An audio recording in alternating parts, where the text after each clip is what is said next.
Hi, my name is Matt Carroll with World Class Coaching with the Hub of Academy Sports Coach 2025. I want to talk to you about a session today that I've designed to work on counterattacking.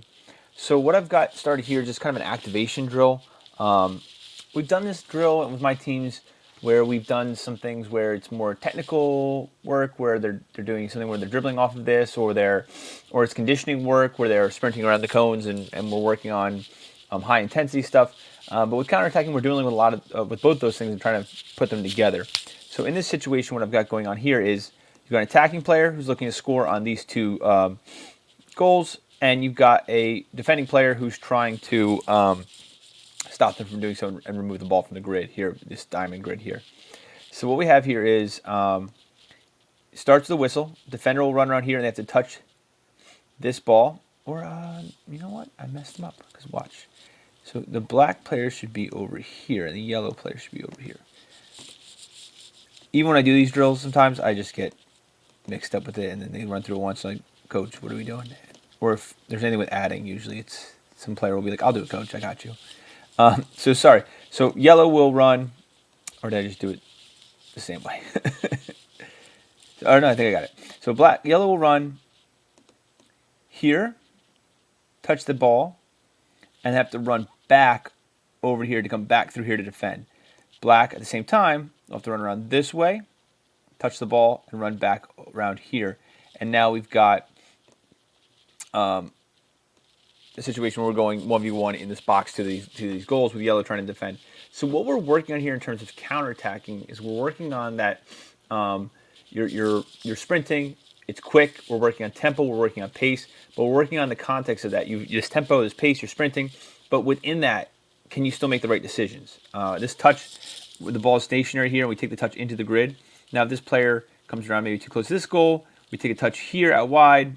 Hopefully, we're telling the player, the attacking player, you can score in one or two touches. If you take a touch or one touch into the net because the player's not ready, that all works. We're looking for that. We're looking for speed. We're looking for pace. We're looking for intensity.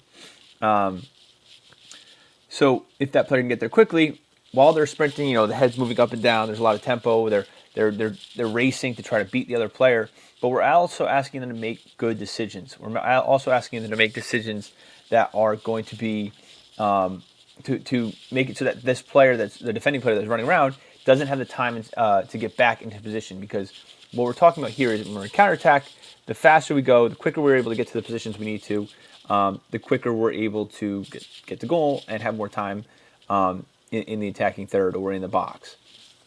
So one thing we can add from here, if we want to get even more into counterattacking, is we can add maybe two goals a little bit further back. So let's say black takes their touch, yellow's there to get to a little bit faster. Yellow's able to win the ball.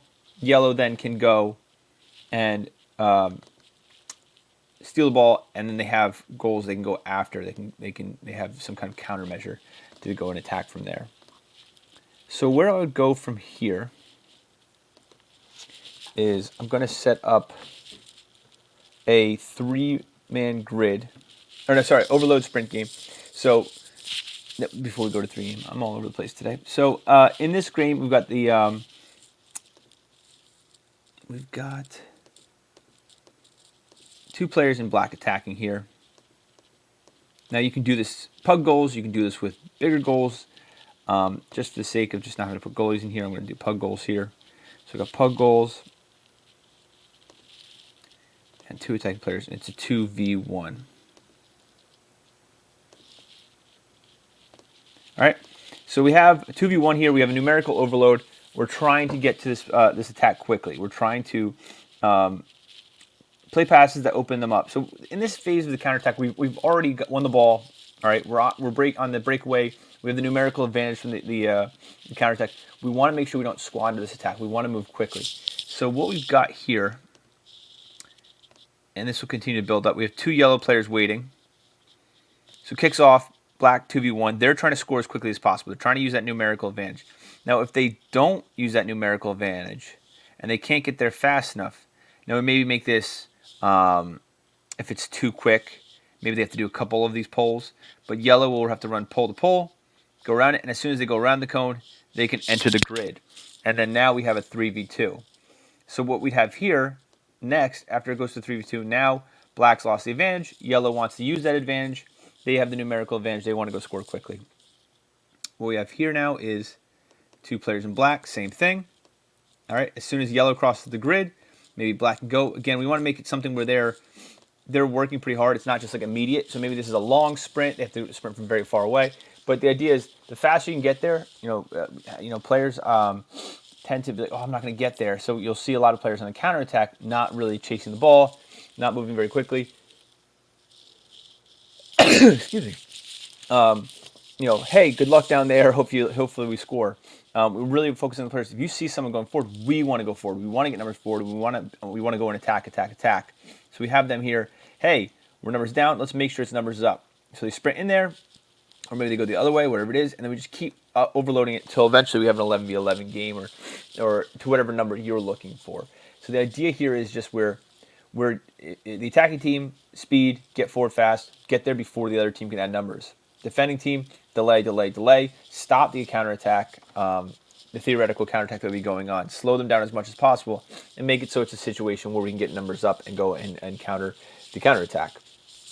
Now from here, we'll set up a game where we'll have, now this would be a little bit bigger, but just for context. But essentially what we're doing here is we're going to have a thin no man's land here in the middle. If I can get it going. There we go. A thin no man's land here in the middle that would stretch from touch to touch. And we're going to have, let's say, just 3 players in black here trying to score on 3 players in yellow. Now you're probably going to have goalies in here, but again, just you don't have to. If you have a coach that can just kick balls out, totally up to you. But for time's sake, I'm just going to throw these in without goalies. Just so I don't have to keep clicking on all these guys. We'll go 3 yellow. We'll defend. And then we'll have a third team on the other side. Now, when you're in no man's land, no defender can follow you. It's like a total safe zone. So black's got the ball. And we'll have a third team in red.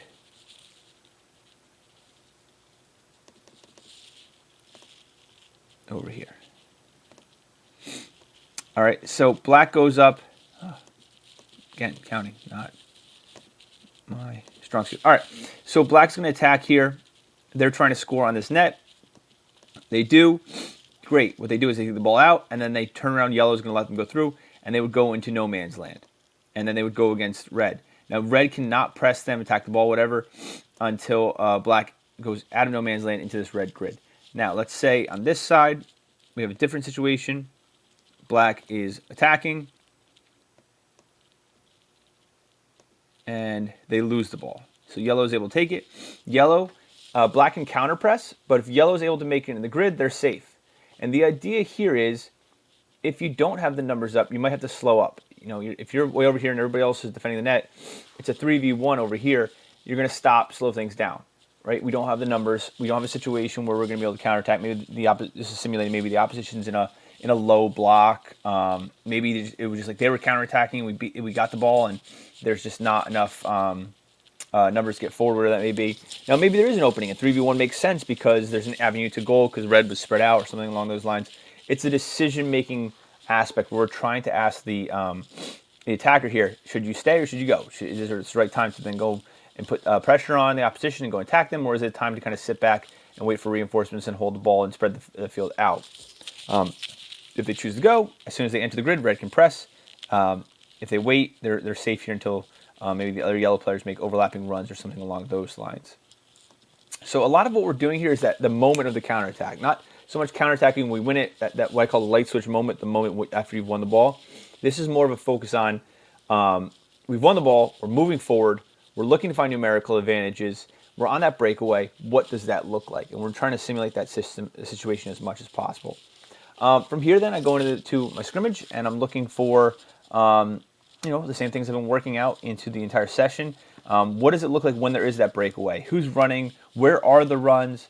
Are people tracking back defensively? Are people tracking forward offensively? Are we getting a counterattack? Or is it, hey, good luck down there. Hope you beat 3 guys and go score for us? which is definitely a situation sometimes, I found my teams in the past, and we really want to have that in their heads that you see someone going forward, they need help. You go forward with them, and we attack, attack, attack.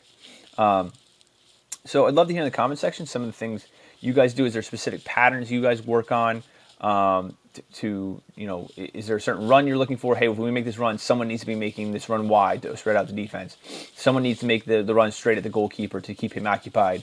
What are your key coaching points when you're teaching this transition, part of the transition phase, this part of the counterattack phase?